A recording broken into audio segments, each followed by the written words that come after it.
কলকাতা, যাকে কিনা বলা হয় দ্য সিটি অফ জয়। আর এই গোটা কলকাতার অলিগলি আনাচে কানাচে লুকিয়ে রয়েছে বহু জানা অজানা আশ্চর্য সব ঘটনা, যা নিজের চোখে না দেখলে হয়তো আপনি বিশ্বাসও করবেন না। সেই প্রাচীন কাল থেকে এই কলকাতা শহর বহু ইতিহাসের সাক্ষী। এই শহরের মজ্জায় মজ্জায় যেমন রয়েছে ইতিহাসের প্রমাণ, তেমনই রয়েছে ধর্মীয় মান্যতার সাক্ষ্য।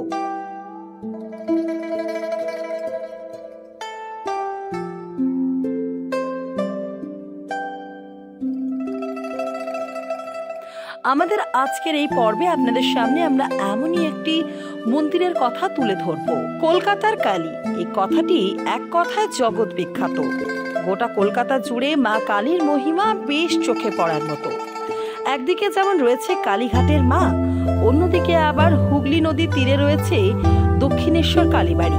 এছাড়াও রয়েছে আরো বেশ কিছু কলকাতা ও তার নিকটবর্তী এলাকার বিখ্যাত কালীবাড়ি, যেমন সাউথ অ্যাভিনিউয়ের লেক কালীবাড়ি, ঠনঠনিয়া সিদ্ধেশ্বরী কালীবাড়ি, কলকাতা থেকে সামান্য দূরে বাঁশবেড়িয়ার হংসেশ্বরী কালীবাড়ি ও নৈহাটির বড়মা কালীবাড়ি। কম বেশি এই মন্দিরগুলির সঙ্গে অনেকেই পরিচিত, কিন্তু সুদূর কলকাতার ট্যাংরায় রয়েছে আরও এক বিখ্যাত মন্দির, যার নাম হলো চাইনিজ কালীবাড়ি।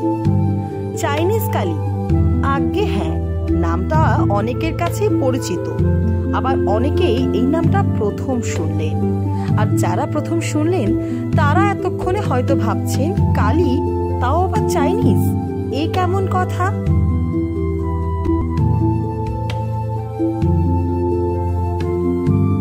এই পর্বে আপনাদের দেখাবো এই চাইনিজ কালীবাড়ির গল্প।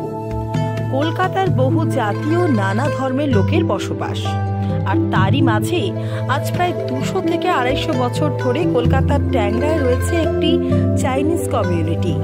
ট্যাংরা চায়না টাউনের বাসিন্দারা আদপে চাইনিজ হলেও তারা মনে প্রাণে কিন্তু সম্পূর্ণ ভারতীয়। বর্তমানে এই ট্যাংরা টাউনে প্রায় 2000-এরও বেশি চাইনিজ মানুষ থাকে, যারা কিনা হাক্কা চাইনিজ কমিউনিটির অন্তর্গত।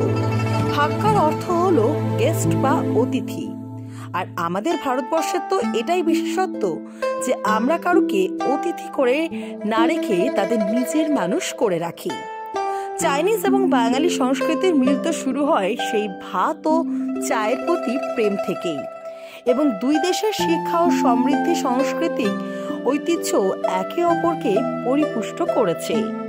আপনারা কি জানেন যে এই চাইনিজরা কখন এদেশে পা রাখে? চায়ের ব্যবসায়ী তং আচাপ 18 শতকে হাওড়ায় আসেন ব্যবসা করতে। তখন ওনার সাথে দেখা হয় ইস্ট ইন্ডিয়া কোম্পানির গভর্নর জেনারেল ওয়ারেন হেস্টিংসের। সেই সময় ওয়ারেন হেস্টিংস তং আচাপকে 650 বিঘা জমি ভাড়া দেন চিনির কারখানা তৈরি করার জন্য। তিনি কারখানায় কাজ করার জন্য চীন থেকে বহু লোকজনকেও এদেশে আনেন, এবং এইভাবেই শুরু হয় ভারতের প্রথম চাইনিজ কমিউনিটি। আজ প্রায় 200 থেকে 250 বছর পর এই কমিউনিটির লোকজনেরা মূলত রেস্টুরেন্ট, বিউটি পার্লার, স্পা এবং ডেন্টিস্ট্রির কাজের সাথে যুক্ত। নতুন প্রজন্মকে নিজের সংস্কৃতির সাথে জুড়ে রাখার জন্য এখানে চাইনিজ স্কুলও রয়েছে।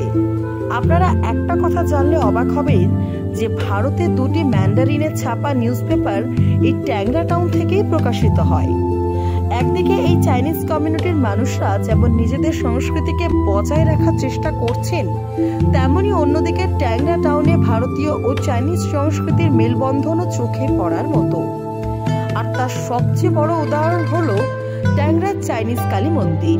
रमजान का पाक महीना आया है, चारों ओर खुशियों का बहार छाया है, तभी तो Shri Balaji fashion readymade suit और सूट पीसों का संभार लाया है। जी हाँ, महिलाओं का जाना पहचाना शोरूम श्री बालाजी फैशन लेकर आया है एक्सक्लूसिव डिजाइन के readymade suit and suit pieces. इसके अलावा डिजाइनर साड़ियों का संभार, साथ ही है मान्यवर के अट्रैक्टिव कलेक्शन। आज ही आना Shri Balaji fashion, opposite Subhash cinema hall, GT road, Asansol.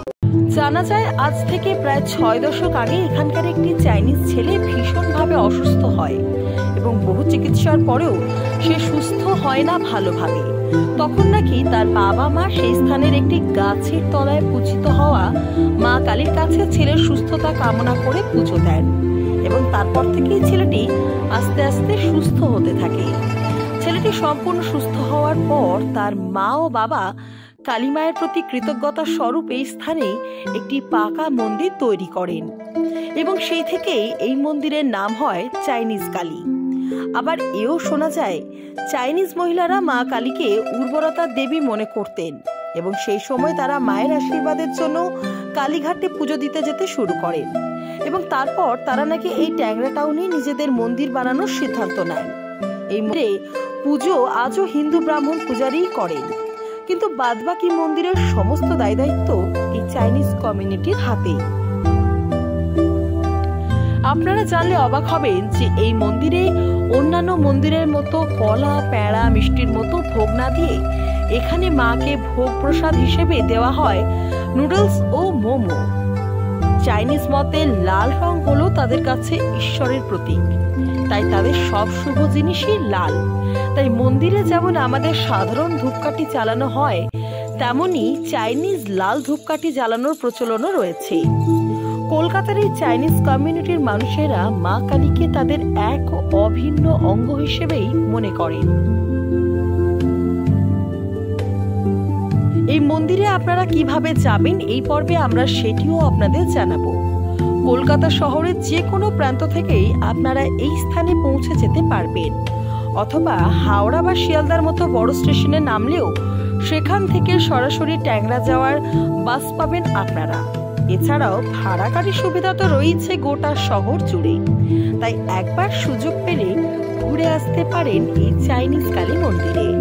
সবশেষে এটা তো বলতেই হয় যে দুই দেশের ভিন্ন সংস্কৃতির ভিন্ন রং এই স্থানে মিলেমিশে একাকার হয়ে গেছে। এই চাইনিজ কমিউনিটিকে দেখে একটা কথা হলফ করে বলা যেতে পারে যে সেটা হলো ইন্দো চাইনিজ হোক বা অ্যাংলো ইন্ডিয়ান কিংবা আফ্রো ইন্ডিয়ান, এই প্রত্যেকটা কমিউনিটি আমাদের ভারতীয় সভ্যতা, ভারতীয় সংস্কৃতির সাথে এমনভাবে মিলে গেছে ঠিক যেমনভাবে দুধের সাথে চিনি মিলে যায়।